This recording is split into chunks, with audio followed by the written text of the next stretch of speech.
So, Kristi Noem, the former U.S. Secretary of Homeland Security, is now advising a Canadian mining company. Because when I think critical minerals, I obviously think Kristi Noem. And here's where it gets interesting. Novared isn't one of Canada's mining giants. It's a junior exploration company. According to its public financial statements, it has no operating revenue, accumulated losses of more than $1 million, and says there's material uncertainty about its ability to continue as a going concern.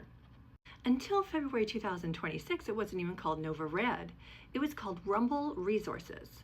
Its primary asset isn't an operating mine.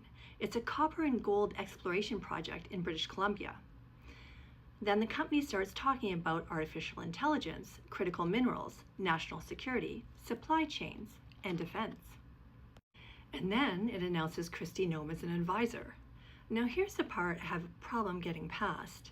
Kristi Noem isn't a geologist. She isn't a mining engineer, and she hasn't built or operated mines. Novared doesn't say that's why it hired her. Instead, it says she brings expertise in government relations, public policy, national security, stakeholder engagement, infrastructure, and strategic planning. Translation? They didn't hire her because she knows mining. They hired her because she knows government.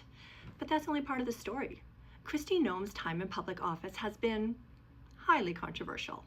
As Homeland Security Secretary, her department faced lawsuits and civil rights challenges over immigration enforcement and detention policies. During her tenure, international attention also focused on the deaths in ICE custody, prompting the UN High Commissioner for Human Rights to call for independent investigations. So I guess critical minerals aren't just about what's in the ground anymore. They're about politics. They're about national security. They're about supply chains. They're about billions of dollars in investment. And they're about relationships with governments, investors, regulators, and Indigenous communities. So maybe this appointment isn't really about mining. Maybe it's about political influence. Maybe it's about access. Maybe it's about opening doors. But every decision has consequences. And by choosing Kristi Noem, Novared also chose to inherit the public scrutiny that follows her. They chose a public figure whose record includes major controversy over immigration policy, civil rights criticism, and disputes with Indigenous leaders. For a company exploring critical minerals in Canada, that's a decision people are going to examine. Before that, as governor of South Dakota, she became embroiled in public disputes with several Sioux tribes. Multiple tribes formally banned her from their reservations after remarks they said unfairly linked tribal leadership to drug cartels.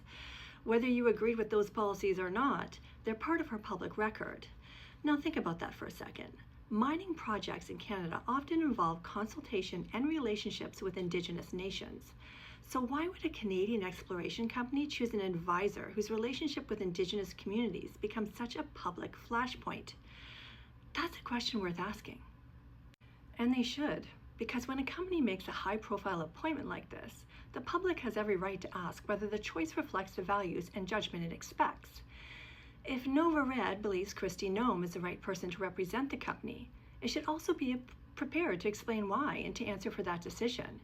Because from this point forward, Novared won't just be judged by the minerals it hopes to find. It will also be judged by the people it chooses to stand beside. Maybe the biggest asset Novared thought it acquired wasn't another mineral claim,